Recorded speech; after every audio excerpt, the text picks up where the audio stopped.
Welcome back everyone. हम लोग RPSC के पेपर सेकंड को डिस्कस कर रहे हैं, जिसमें हमने ऑलरेडी हाफ पार्ट तो कंप्लीट कर लिया है। आरपीएससी 2021 का सेकंड पेपर कर रहे हैं, जिसमें हमने फर्स्ट किया है 50 क्वेश्चंस। आज हम 51 से करेंगे 100 तक। उसके बाद फिर हमको करना रहेगा, लास्ट हमारा वो पार्ट हो जाएगा जिसमें हम पेपर कंप्लीट कर लेंगे। तो बहुत ही सिंपल क्वेश्चंस हैं, बहुत ही इंटरेस्टिंग भी हैं, तो हम लोग फटाफट इनको रिवाइज करते हैं, टाइम वेस्ट नहीं करते हैं। तो पहला क्वेश्चन है हमारा, लिंग के बीच अंतर शिक्षा और पर्यावरण का परिणाम है, प्रकृति का नहीं, क्योंकि स्त्रियों का सामाजिकरण इस प्रकार से होता है कि वे माँ और पत्नी पहले बने।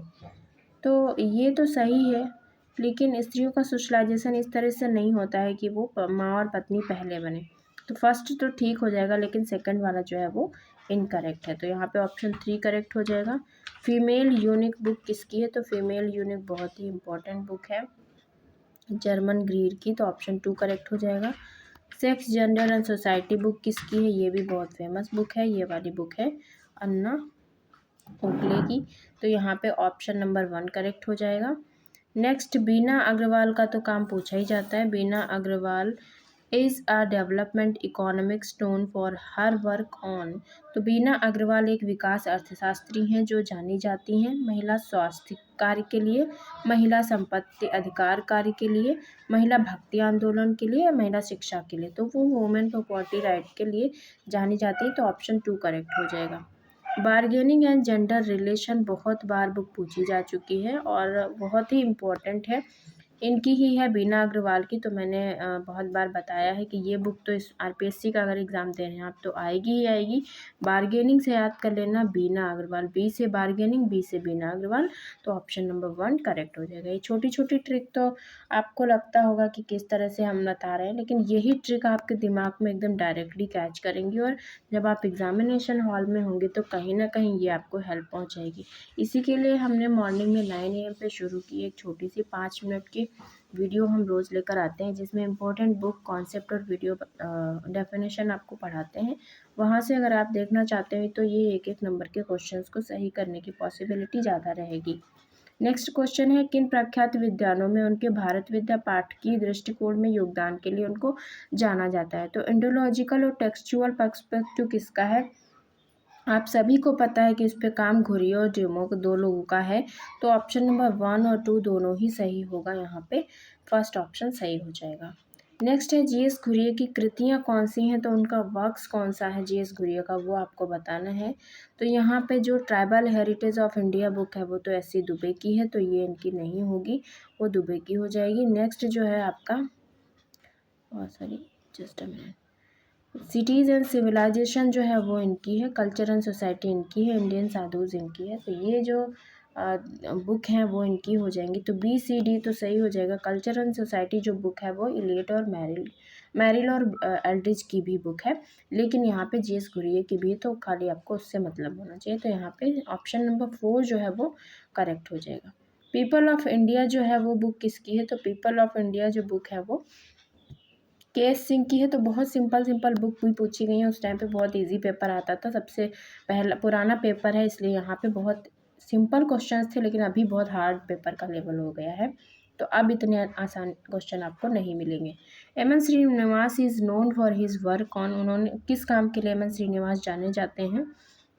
डोमिनेंट कास्ट पे उनका काम है, सेकुलराइजेशन पे उनका काम है, यानी प्रभु जाति और लौकिकीकरण पे काम है, सिविलाइजेशन और डेवलपमेंट की उन्होंने बात नहीं की। तो केवल ए और बी ऑप्शन होना चाहिए, ऑप्शन नंबर 4 जो है वही करेक्ट आंसर है।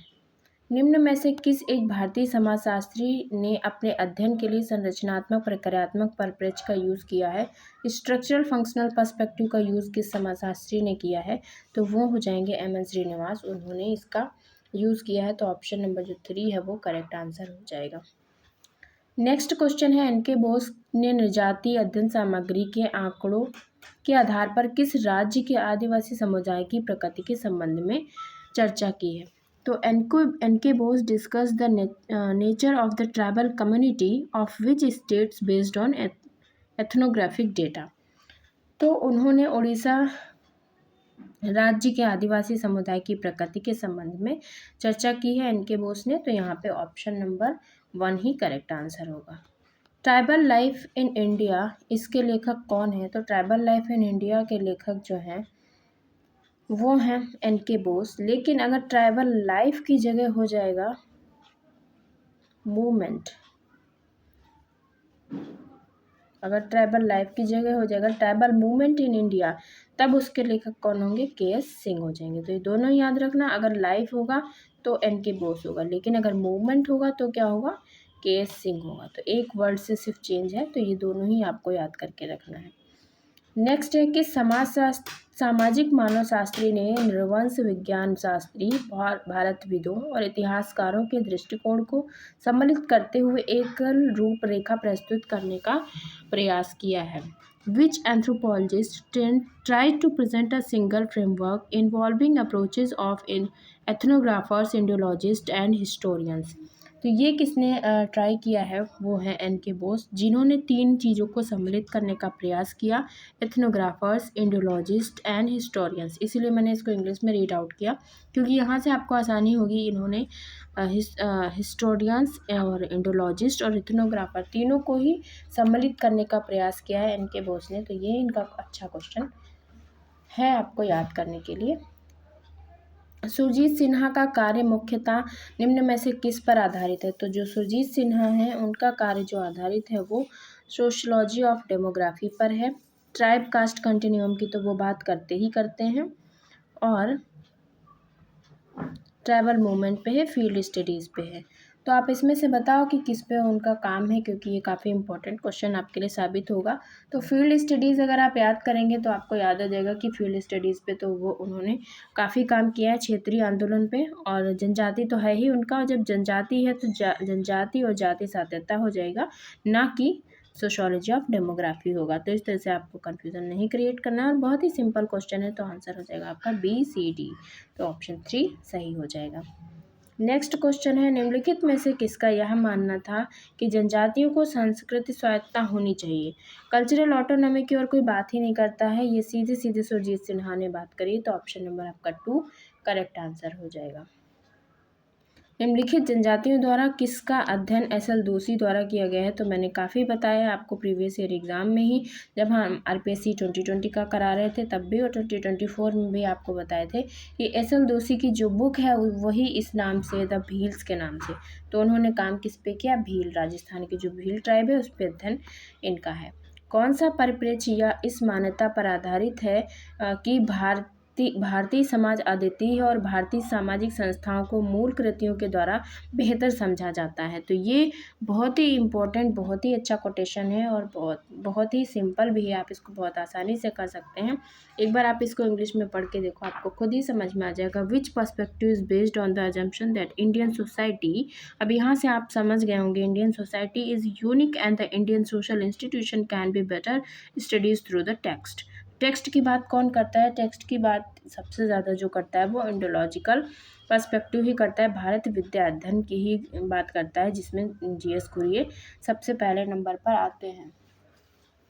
नेक्स्ट है मैचिंग वाला क्वेश्चन है, तो इसको मैच कर लेना है, और मैचिंग में हम लोग देखते हैं कि इसमें क्या आंसर हो सकता है। मैचिंग वाले क्वेश्चंस मुझे बिल्कुल भी पसंद नहीं है, डिस्कशन में बहुत ज़्यादा दिक्कत हो जाती है, लेकिन फिर भी करना है तो कर लेते हैं। संस्कृताइजेशन की बात कौन करता है? MN श्रीनिवास करते हैं। प्योर एंड इम्पोर्ट तो डेमो का हो जाएगा। The structure of Hindu society simply इनके बोस का हो जाएगा। डायलेक्टिक्स की बात TP मुखर्जी करते हैं। तो ये तो बहुत आसानी से हो गया कम टाइम में। तो कभी भी किसी चीज़ से परेशान नहीं होना चाहिए, जब जिससे परेशान हो वो चीज़ें अच्छी निकल जाती हैं। जैसे कि ये बहुत ही कम टाइम में हो गया। तो A में 4 है, A में 4 2 में है, और B में 3 है, B में 3 1 ही में है। तो आंसर भी बहुत आसानी से निकल आया। ऑप्शन नंबर 2 जो होगा वो करेक्ट आंसर हो जाएगा। ल्यू ड्यूमो चिंतक के किस संप्रदाय से हैं? ल्यू ड्यूमो कौन से स्कूल ऑफ थॉट से बिलोंग करते हैं? तो वो हैं इंडोलॉजिकल से हमने बहुत बार बताया है, तो ऑप्शन नंबर 1 हो जाएगा। ये पेपर इतना अच्छा है, ऐसा लग रहा है कि बस मॉक टेस्ट चल रहा है। सिंपली इतना सीधा सीधा सवाल है कि इसमें कुछ डिस्कशन करने की पॉसिबिलिटी ही नहीं बन पा रही है। Indological perspective does not include, क्या नहीं इंक्लूड करता है? तो अभी आपने इतना पढ़ा है तो अब तो पता ही हो चुका। टेक्स्ट इंक्लूड करता है, रिलीजियस मैन्युस्क्रिप्ट इंक्लूड करता है, एपिक इंक्लूड करता है, लेकिन एम्पिरिकल स्टडीज़ नहीं करता है। अनुभाविक अध्ययन यानी फील्ड वर्क की बात नहीं करता है। प्राचीन ग्रंथ करेगा, धार्मिक पांडुलिपि करेगा, महाकाव्य को इंक्लूड करेगा। तो ऑप्शन नंबर 4 करेक्ट हो जाएगा। कौन से भारतीय समाजशास्त्री पश्चिमी सामाजिक विज्ञान के प्रत्यक्षवाद के विरुद्ध थे? Which Indian sociologist was against the positivism of western social sciences? तो ये कौन थे? ये थे डीपी मुखर्जी, जो पश्चिमी विज्ञान के प्रत्यक्षवाद के विरुद्ध थे। और ये बहुत ही इम्पोर्टेंट क्वेश्चन है, यूजीसी नेट में खूब आता था। अभी तो नहीं पूछा जा रहा है, लेकिन पहले खूब पूछा जाता था। कौन से भारतीय समाजशास्त्री अपने आप को मार्क्सवादी के स्थान पर मार्क्सियोलॉजिस्ट कहलाना पसंद करते थे? Which Indian sociologist prefer to call himself Marxologist rather than Marxist? तो बहुत ही फेमस हैं ये तो, डीपी मुखर्जी अपने आप को मार्क्सिस्ट कहलाना पसंद करते, मार्क्सवादी के स्थान पर मार्क्सशास्त्री कहलाना पसंद करते थे। कौन भारतीय मलिन बस्तियों में सामाजिक सांस्कृतिक उपांतिता के प्रस्तावक हैं, यानी socio cultural marginality in Indian slums? कौन इसकी बात करता है? तो ये विक्टर डिसूजा का है, बहुत ही फेमस वो है, इन्होंने ही ये बात बोली है, तो इसमें कोई प्रॉब्लम नहीं। और इसे लर्न कर लेना यहाँ से, सोशियो कल्चरल मार्जिनलिटी थे, तो विक्टर डिसूजा हो जाएंगे। निम्नलिखित में से किसने दलित नारीवादी के क्षेत्र में किसका योगदान है? तो मैंने आपको ऑलरेडी बता रखा है कि जब दलित फेमिनिस्ट की बात होगी तो आंसर आपका शर्मिला रेंगे होगा, तो ऑप्शन नंबर 3 करेक्ट हो जाएगा। मीरा कौसाम्बी ने निम्न में से किस महानगर की प्रजातीय संरचना तथा भाषाई समूह का अध्ययन किया है? तो उन्होंने जो किया है, Meera Kosambi studies the ethnic structure and linguistic group of which of the following metropolis? तो अभी अभी आपने कल ही देखा था कि मैंने आपको बताया था, उन्होंने बॉम्बे की स्टडी करी तो वहाँ पे, और मद्रास की और कोलकाता की, जिसमें मैंने आपको बीएमसी लर्नकरी को बताया था। तो यहाँ पे हो जाएगा आपका बॉम्बे, ऑप्शन नंबर 2 करेक्ट हो जाएगा। नेक्स्ट क्वेश्चन है, द अम्बेडकर का जो है, जस्ट अ मिनट, अम्बेडकर की डॉक्टर थीसिस जो थी वो क्या थी? तो doctoral thesis of doctor Ambedkar was entitled, तो वो उसका सबसे एक छोटा सा है, उन्होंने प्रॉब्लम ऑफ रूपी पे लिखी थी थीसिस, तो ऑप्शन नंबर 1 करेक्ट हो जाएगा यहाँ पे। नेक्स्ट है, जाति समग्रवादी और संरचनात्मक है, ये किसने कहा है? Caste is holistic and hierarchical, whose statement is this? तो ये कहा है लुई टिमो ने, क्योंकि हायरार्की तो की बात तो वही करते हैं। नेक्स्ट है कि समाजशास्त्री ने सूदखोर और किसानों के संबंध में आधिपत्य के संदर्भ में देखा है? तो ये तो जो है सूदखोर यानी बनिया की जो बात है, ये कौन करता है? तो द फीडिंग ऑफ बनिया बुक किसकी है? अगर आपको याद हो तो वो है डेविड हार्डीमैन की। तो यहाँ पे ऑप्शन नंबर आपका 4 करेक्ट हो जाएगा, द फीडिंग ऑफ बनिया से याद कर लेना, तो ऑप्शन नंबर 4 करेक्ट हो जाएगा। शमीरपेट गांव के अध्ययन के लिए एस सी दुबे ने किस अध्ययन पद्धति का चुनाव किया था? तो कौन सा स्टडी मेथड यूज़ किया था एस सी दुबे ने? ये तो सभी को पता है, स्ट्रक्चरल फंक्शनल पर्सपेक्टिव यूज़ किया था, तो ऑप्शन नंबर 1 ही करेक्ट हो जाएगा। नेक्स्ट क्वेश्चन है, जॉर्ज रिटजर ने अपनी किस पुस्तक में उत्तर आधुनिकता और उत्तर आधुनिकतावाद और उत्तर आधुनिक सामाजिक सिद्धांत की चर्चा की है? तो post modernity, post modernism and post modern sociological theory की चर्चा किस बुक में की है? तो पहले इसका जो आंसर माना गया था वो मॉडर्निटी एंड पोस्ट मॉडर्निटी माना गया था, लेकिन बाद में इन्होंने इसको डिलीट कर दिया है, क्योंकि जो पोस्ट मॉडर्न कंडीशन तो उनकी लियोटार्ड की है, तो इस वाले जो क्वेश्चन को है डिलीट कर दिया गया है, उसमें इसका आंसर नहीं दिया गया है। जो जिम मैकगुगन ने उत्तर आधुनिकता के निम्न में से किस तत्व का उल्लेख नहीं किया है? तो पोस्ट मॉडर्निटी के किस तत्व का उल्लेख नहीं किया है वो आपको बताना है। तो यह ज्ञान और संस्कृति की एक दिशा होती है, is a state of knowledge and culture. इससे आधुनिक सामाजिक संस्थाएं कमज़ोर होती हैं। This weakens the modern social institution. This weakness it forms a global society. यह ग्लोबल समाज का निर्माण करती है। यह समाज को आधुनिकता की गिरफ्त से मुक्त रखती है। It frees the society from grip of modernity. तो मॉडर्निटी से मुक्त कैसे रखेगी, तो यही इसकी विशेषता जो है वो नहीं है। तो ऑप्शन नंबर 4 करेक्ट हो जाएगा। पहले इसका ऑप्शन नंबर 2 माना था, क्योंकि लिखा था यहाँ पे सोशल इंस्टीट्यूशन कमज़ोर होती है, लेकिन वो हटा दिया गया था बाद में। किस समाजशास्त्री ने सिंबॉलिक एक्सचेंज की अवधारणा का उत्तर आधुनिक विश्लेषण प्रस्तुत किया है, तो ये हैं बॉडीलार्ड, जिन्होंने symbolic exchange post modern society में एनालिसिस किया। तो ऑप्शन नंबर 1 करेक्ट हो जाएगा। नेक्स्ट है, निम्न में से कौन सी विशेषता पोस्ट मॉडर्निज्म की नहीं है। तो पोस्ट मॉडर्निज्म की कौन सी नहीं है वो आपको बताना है।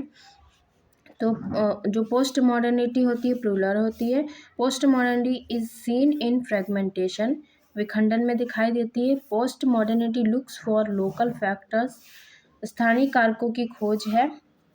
और इसी के साथ साथ पोस्ट मॉडर्निटी मेटा नैरेटिव्स और महान भाषा और महान सिद्धांत की पक्षधर है। तो पक्षधर तो होती नहीं, तो ऑप्शन नंबर 4 ही करेक्ट हो जाएगी। पक्षधर लिखा है इस वजह से यहाँ पे ऑप्शन नंबर 4 करेक्ट हो जाएगी।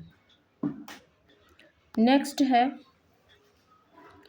पोस्ट मॉडर्निटी के सिद्धांत में लैंग्वेज गेम की चर्चा किसने की। तो लैंग्वेज गेम की चर्चा सिर्फ एक लोग करते हैं, वो है लियोटार्ड। तो ऑप्शन नंबर 1 जो है वो करेक्ट हो जाएगा।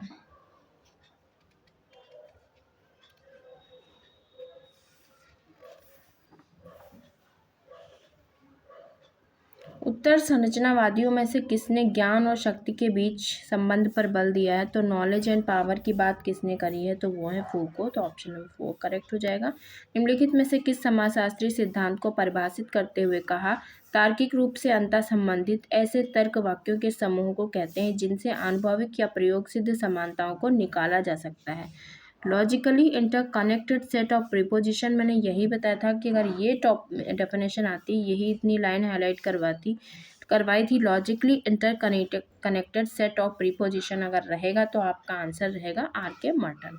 सिंपली अगर आप कीवर्ड में डेफिनेशन को लर्न करेंगे तो आंसर आपको सीधा एग्जाम में देखने को मिलेगा।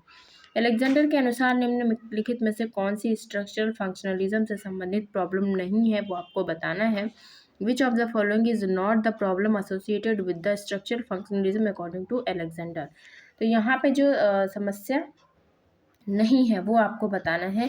तो एंटी इंडिविजुअलिज्म जो है वो समस्या है, कंजर्वेटिज्म रूढ़िवाद समस्या है, और आइडियलिज्म आदर्शवाद समस्या है। इंटीग्रेशन यानी एकीकरण, आप खुद ही देखो ये एकीकरण होगा तो समस्या कैसे होगा, तो ये समस्या नहीं है। इसके अलावा जो समस्या होती है वो भी एक है बहुलवाद। तो इनमें सब में कन्फ्यूज़न हो जाता है। तो यहाँ पे तो ऑप्शन नंबर 3 करेक्ट होगा, जो समस्या नहीं है।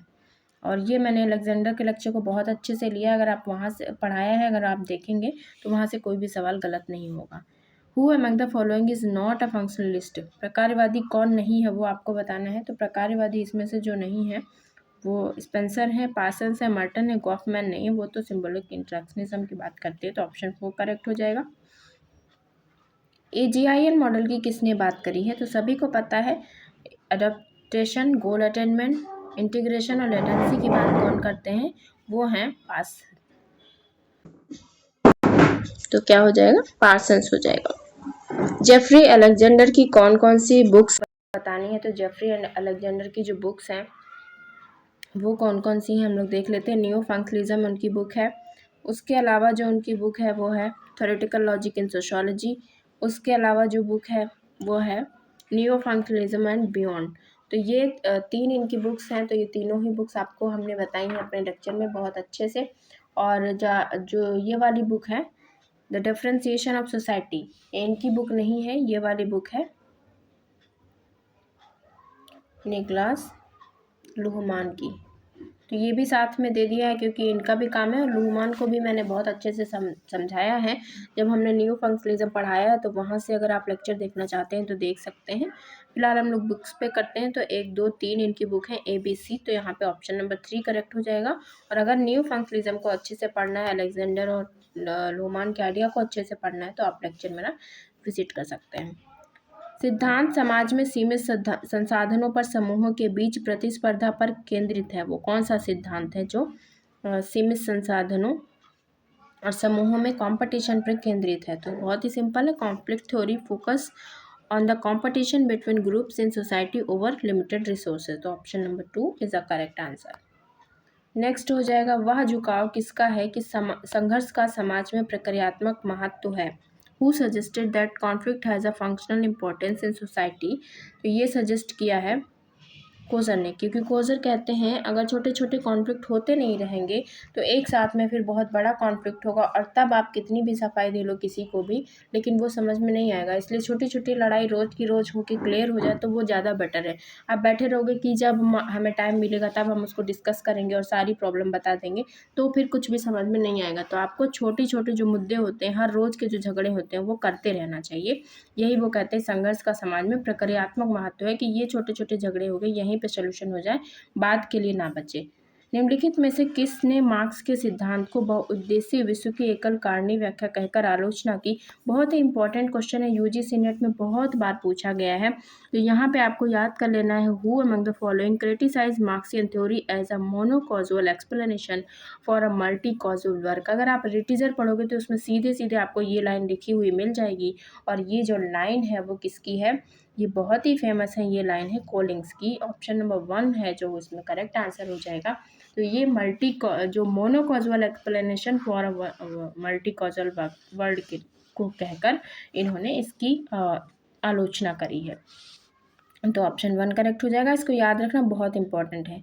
किसने आर्थिक क्षेत्र में उत्पादन की विधि, उत्पादन के साधन और संबंधों की बात करी है? तो ये तो कुछ बताने की ज़रूरत नहीं, कार्ल मार्क्स ही हैं जो mode of production, means of production और रिलेशन ऑफ प्रोडक्शन की बात करते हैं। निम्न में से कौन सी कृति अल्थुजर से संबंधित नहीं है? तो वो बतानी है जो अल्थुजर की नहीं है। तो ये क्या हो जाएगा? Theory and practice. For Marx, reading Capital, Lenin and his philosophy and other essays।